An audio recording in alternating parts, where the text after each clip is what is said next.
Madam నిన్న చూసుకున్నట్టయితే కవిత గారి వ్యాఖ్యల మీద సస్పెన్షన్ చేయడం జరిగింది కదా, దీనికి సంబంధించి ఏం చెప్తారు? కవిత గారు గత కొద్ది రోజులుగా కూడా పార్టీ కార్యక్రమాలకు, పార్టీ కార్యకలాపాలకు, పార్టీలో ఉన్న నాయకులకు ఎప్పుడైతే ఇంతకుముందు చాలా రోజుల కింద కూడా దయ్యాలు ఉన్నారను, కేసీఆర్ గారి చుట్టూ దయ్యాలు ఉన్నారనుడు, కార్యక్రమాలకు రాకపోవడు, ఏ కార్యక్రమమైనా అది ఉన్న ప్రభుత్వానికి, కాంగ్రెస్ ప్రభుత్వానికి బీజేపీలకు అడ్వాంటేజ్గా మారడం ఏదైతే ఉందో కార్యకర్తలు నిజంగా కూడా చాలా అసంతృప్తిగా ఉన్నారు ఈ విషయంలో.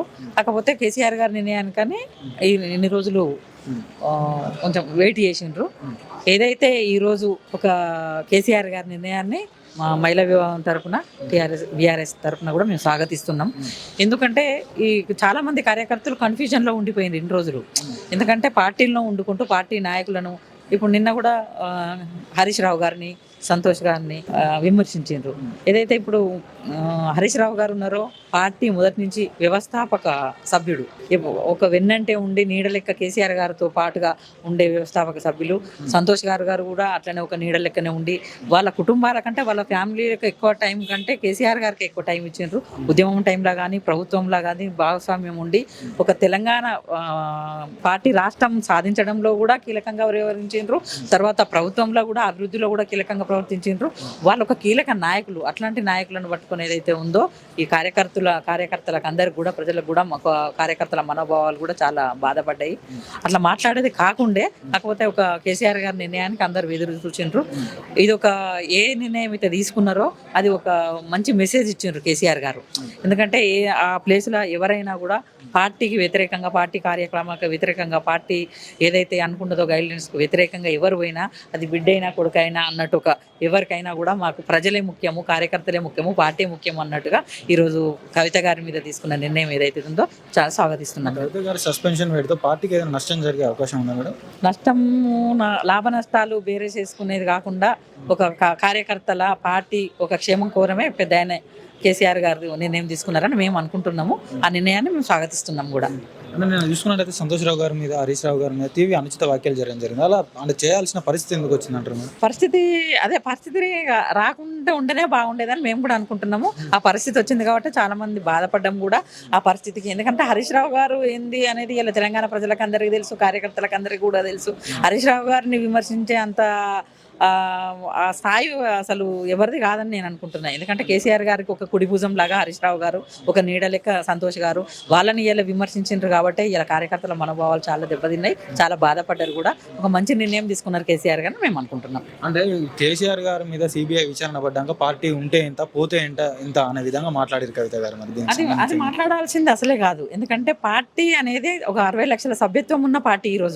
ఈరోజు ఒక 25 సంవత్సరాల పార్టీ, ఒక రాష్ట్రాన్ని సాధించుకున్న పార్టీ, 60 లక్షల సభ్యత్వం ఉన్న పార్టీని మీరు పార్టీ ఉంటేంత పోతేంత అనే స్టేజ్కి వచ్చిండ్రంటే అది ఒక సహించలేకనే ఈ నిర్ణయం తీసుకున్నారు. దాన్ని నేను బాగా గొప్పగా స్వాగతిస్తున్నాం ఈ నిర్ణయాన్ని. ఎందుకంటే ఆ ప్లేస్లో మాకు కార్యకర్తలే ముఖ్యము, ప్రజల మనోభావాలే ముఖ్యము, మాకు పార్టీ ముఖ్యము అని ఒక బిడ్డ అని కూడా చూడకుండా ఈ నిర్ణయం తీసుకున్న పట్ల హర్షం వ్యక్తం చేస్తున్నాం. సంతోష్ రావు గారి మీద, హరీష్ రావు గారి మీద నేను చూసుకున్నట్టయితే కాళేశ్వరం ప్రాజెక్టు వాళ్ళు ఆర్థికంగా ఎదగడానికి మాత్రమే కాళేశ్వరం ప్రాజెక్టు కట్టారు. కాళేశ్వరం ప్రాజెక్టు ప్రజల కోసం కట్టలేదు అని చెప్పేసి మాట్లాడారు. మరి మేడం దీనికి ఏం చెప్తారు?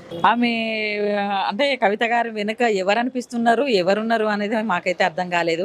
ఎందుకంటే అవి వేరే పార్టీలకు అడ్వాంటేజ్గా మారినాయి ఆ వ్యాఖ్యలు. ఎందుకంటే ఏదైనా కూడా కాళేశ్వరం ఒక రైతుల పాలిట ఈరోజు ఎన్ని లక్షల ఎకరాలు పారింది, ఎంతమంది రైతులు ఎంత హ్యాపీగా ఉన్నారు, దాన్ని పట్టుకొని ఈరోజు ఒక బురద జల్లాలని ఉద్దేశంగానే మాట్లాడిందని మేము అనుకుంటున్నాం హరీష్ రావు గారి మీద. సంతోష్ రావు గారు వెనకాల రేవంత్ రెడ్డి ఉండి నడిపిస్తా ఉన్నాడు, రేవంత్ రెడ్డి చూసుకుంటాడు మొత్తం అనే విధంగా కూడా వ్యాఖ్యలు చేసిరు. మరి దీనికి సంబంధించి అంటే ఆమె వెనుక రేవంత్ రెడ్డి గారు ఉన్నారా లేకపోతే బండి సంజయ్ ఉన్నారా అని మా ఆయనకనే అంటారు అని ఫస్ట్ కవిత గారే చెప్పిండ్రు నిన్న.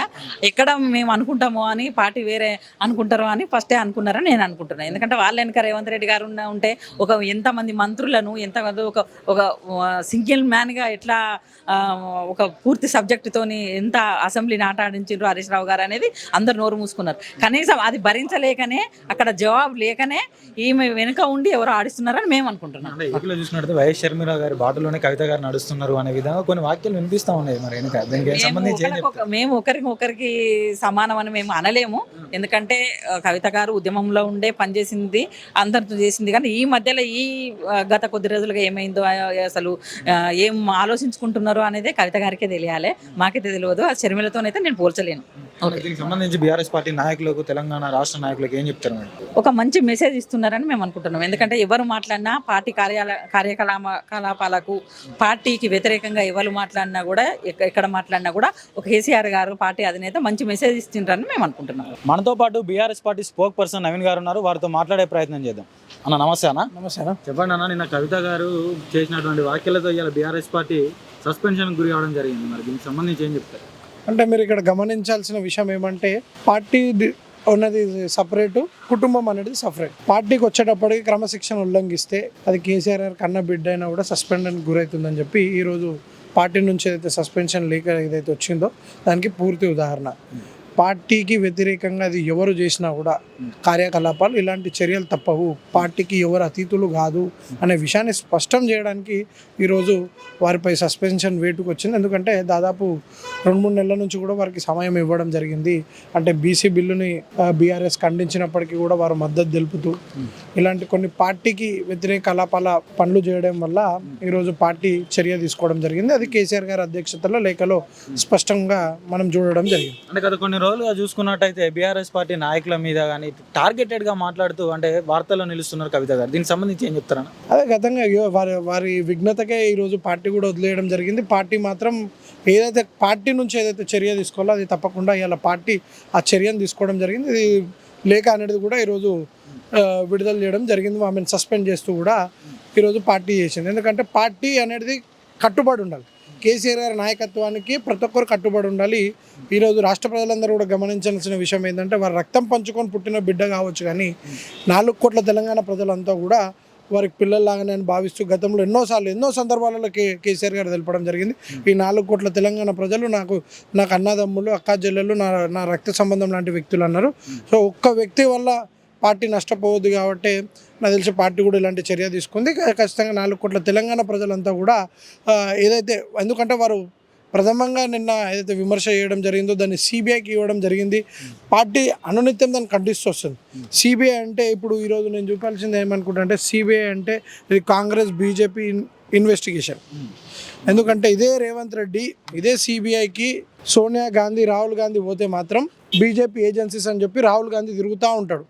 మళ్ళీ ఈరోజు ఎలా సిబిఐకి ఇచ్చిండు అంటే, నరేంద్ర మోదీతో ఇన్నిసార్లు 52 సార్లు ఆయన ఢిల్లీకి పోతే ఇన్నిసార్లు నరేంద్ర మోదీతో కలవడానికి బడే బాయ్ చోటే బాయ్ అనడానికి నినాదం ఇదే పూర్తి స్థాయిలో. ఇది బీజేపీ కాంగ్రెస్ ఏజెంట్స్ తప్ప దీంట్లో ఎలాంటి అవినీతి జరగలేదు. ఎందుకంటే ముఖ్యమంత్రికి అసలు నాలెడ్జ్ లేదు.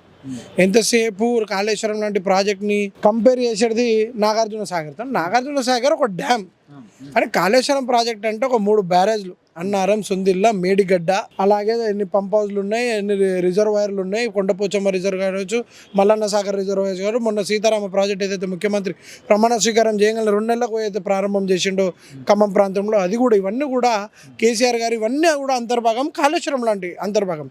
ఇప్పుడు నా శరీరం ఉంది, నా శరీరంలో కేవలం నా బొటన వేలు ఇరిగినంత మాత్రాన నా పూర్తి శరీరం చచ్చుబడిపోవడం అనేది ఎలా హాస్యాస్పదంగా ఉంటుందో, కాళేశ్వరం లాంటి ప్రాజెక్టులో మేడిగడ్డలో కేవలం 3 పిల్లర్లు కుంగిన మాత్రాన అది రిపేర్ చేస్తే ఈ పార్టీకి రాష్ట్ర ప్రజలకి తాగునీరు, సాగునీరు అందించడానికి, అలాగే పారిశ్రామిక వ్యక్తులకు అందరూ కూడా నీరు సరఫరా చేసే విధంగా ఉంటుండే. కానీ కేవలం కేసీఆర్ బదలం కావాలి. అక్బరుద్దీన్ ఓవైసీ గారు అసెంబ్లీ సాక్షికి ఒక ప్రశ్న అడిగారు ప్రభుత్వాన్ని. ఆ ప్రశ్నకి ప్రభుత్వం ఎందుకు సమాధానం ఇవ్వలేదు, దీంట్లో అవినీతి ఎంత జరిగింది, వాస్తవాలు బయట పెట్టండి, ఈ ప్రాజెక్టు రాష్ట్ర ప్రజలకు ఉపయోగమా కాదా అని చెప్పి కూడా వారు అడిగారు. మళ్ళీ దీనిపైన ముఖ్యమంత్రి స్పందించాలి, చెప్పాలి. కాళేశ్వరం ప్రాజెక్ట్ ఏం కేసీఆర్ గారి కుటుంబానికో లేకపోతే అది ఎవరో 4 వ్యక్తులకే అది పరిమితం కాదు కదా ప్రాజెక్టు, కేవలం వాళ్ళ ఇంట్లోనే వారదు కదా. కాళేశ్వరం మాట్లాడుతూ అంటే మా నాన్నగారికి పరిస్థితి ఎందుకు వచ్చింది అంటే, కేవలం 2 వ్యక్తుల వల్లే మాకు పరిస్థితి వచ్చింది అని చెప్పేసి మాట్లాడుతూ ఉన్నారు. మరి దీనికి సంబంధించి ఏం చెప్తారు మీరు? దానికి సంబంధించి మీ ఏవైతే వ్యాఖ్యలు కవిత గారు చేయడం జరిగిందో దానికి అనుసరంగానే ఈరోజు రిజల్ట్ రావడం జరిగింది కదా. పార్టీ ఎలాంటి చర్య తీసుకుంది అనేది కూడా ఇప్పుడు అంతా సోషల్ మీడియాలో కానివ్వండి, ఇవాళ పార్టీ మెయిన్ స్ట్రీమ్లో అన్నిట్లో మనం చూస్తూ ఉన్నాం. పార్టీ అఫీషియల్ పేజ్ నుంచి కూడా సస్పెండెడ్ లెటర్ వచ్చింది. ఎందుకంటే ఇది పార్టీలో మనం ఉంటూ పార్టీ నాయకులను విమర్శించడం అనేది కూడా వాస్తవం కాదు. ఎందుకంటే ఈరోజు మనమే ప్రతిపక్షాలకు మన ఆపోజిషన్ పార్టీ అయితే కాంగ్రెస్ బీజేపీకి మనమే అస్త్రాలు అందించే విధంగా ఉన్నాయి కాబట్టి వారిని అలా సస్పెండ్ చేయడం జరిగింది. ఇందులో ఎక్కడ కూడా ఒక రూపాయి అవినీతి జరగలేదు. ఎందుకంటే హరీష్ రావు గారు ఎంత నిబద్ధమైన కార్యకర్త, కేసీఆర్ గారికి మొదటి కార్యకర్త ఎవరు ఉన్నారంటే అది హరీష్ రావు గారు. ఎందుకంటే 2001లో నుంచి పార్టీ పెట్టినప్పటి నుంచి కూడా ఒక మేనమామ అడుగుజాడల్లో మేనమామ అయినప్పటికీ కూడా అదే అడుగుజాడలో నడుస్తూ అదే ఒక పార్టీ అధ్యక్షుడు కేసీఆర్ గారు వారి అడుగుజాడలో ఈ రోజు కూడా ఒక క్రమశిక్షణ గల కార్యకర్తలాగా వాళ్ళు నడవడం జరిగింది. భవిష్యత్తులో కూడా నడుస్తారు. కవిత గారు నిక్కచ్చిగా చెప్తా ఉన్నారు కదా, అంటే హరీష్ రావు గారు కానీ సంతోష్ రావు గారు కానీ ఆర్థికంగా ఎదగడానికి మాత్రమే కాళేశ్వరం ప్రాజెక్టు కానీ ప్రజలకు ఉపయోగపడే కాళేశ్వరం ప్రాజెక్ట్ కాదు ఇది అని చెప్పేసి మాట్లాడుతూ ఉన్నారు. దీనికి ఏం చెప్తారు మరి? దానికి సమాధానం ఇంకే డీటెయిల్ కూడా కవితకని ఇస్తుంది. పార్టీ స్టాండ్ మాత్రం ఇది కేవలం రాష్ట్ర ప్రజలకు ఉపయోగపడే ప్రాజెక్టు కాబట్టి రాష్ట్ర ప్రజలకు సాగునీరు తాగునీరు అందించాలి.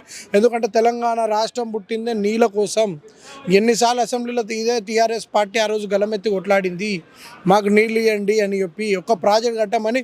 సాక్షాత్ కిరణ్ కుమార్ రెడ్డి కదా అన్నారు, మేము ఒక రూపాయి ఇయ్యము మీకు ఏ ప్రాజెక్టులు కట్టమని చెప్పి అసెంబ్లీ సాక్షి కిరణ్ కుమార్ రెడ్డి అంటే అట్లట్లుగా ఢిల్లీ మెడలోంచి ఇదే కాంగ్రెస్ ప్రభుత్వాన్ని మెడలోంచి తెలంగాణ రాష్ట్రాన్ని సాధించుకొని మనం ఈరోజు సాగునీరు తాగునీరు అందించుకున్నామంటే కాళేశ్వరం ప్రాజెక్టు ద్వారా. దాంట్లో ఒక్క రూపాయి కూడా అవినీతి జరగలేదని మాకు విశ్వసనీయత ఉంది మా పార్టీ నాయకత్వం పైన. ఎందుకంటే మొదటి టర్మ్లో హరీష్ రావు కావచ్చు కానీ తర్వాత టర్మ్లో అయితే కేసీఆర్ గారే దానికి ప్రాతినిధ్యం వహించారు కాబట్టి అది కొన్ని అంశాలు ఇప్పుడు హరీష్ రావు గారిని విమర్శించినా అది కేసీఆర్ గారిని విమర్శించినట్టే, కేసీఆర్ గారిని విమర్శిస్తే పార్టీని విమర్శించినట్టే. ఎందుకంటే కేవలం కొన్ని వ్యక్తుల మీద పార్టీ నడవదు. ఎందుకంటే ఇది 60 లక్షల మంది సభ్యత్వంతో కలిగిన పార్టీ ఈరోజు ఏ చర్య తీసుకుంది అనేది అంటే పార్టీకి వ్యతిరేకంగా ఎవరు మాట్లాడినా అది స్వయాన కేసీఆర్ గారు కూతురు అయినప్పటికీ కూడా సస్పెండన్కి గురిగాక తప్పదనేది ఈరోజు పార్టీ తెలిపింది. ఎంత ప్రజాస్వామ్యకమైన పాలన ఉంది మా పార్టీలు అనేది కూడా ఇవాళ చిత్తశుద్ధి అనేది రాష్ట్ర ప్రజలందరికీ కూడా తెలుసు. బిడ్డ అలక అనేది పార్టీలకు మంచిది అని చెప్పేసి మాట్లాడుతూ ఉన్నారు కదా. అంటే ఏపీలో చూసుకున్నట్టయితే వైఎస్ షర్మిల బాటలోనే కవిత గారు నడుస్తున్నారు అని చెప్పేసి మాట్లాడుతూ ఉన్నారు.